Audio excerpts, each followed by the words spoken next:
আমারে বানাইছো খোদা কোন মাটি দিয়া, তোমারে বানাইছে খোদা কোন মাটি দিয়া, একই মাটির তৈরি দুজন, যদি বলি মন মহাজন, তবে কেন সাদা কালো রং?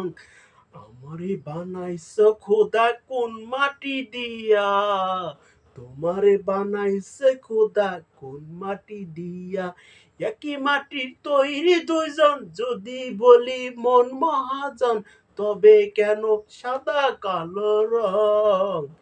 গানটি যদি ভালো লাগে থাকে তাহলে অবশ্যই সাবস্ক্রাইব করবেন। আমি কোনোদিন গান গাইনি, আর জানি না ভালো হয়েছে কিংবা মন্দ হয়েছে।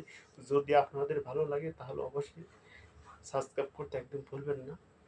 আমি গান গাইও না, আমি আসলে শিল্পী না, আমি একজন সাধারণ মানুষ, এজন্য গান গাইতে চাইতেছি। যদি ভালো লাগে অবশ্যই সাবস্ক্রাইব করবেন। আসসালামু আলাইকুম।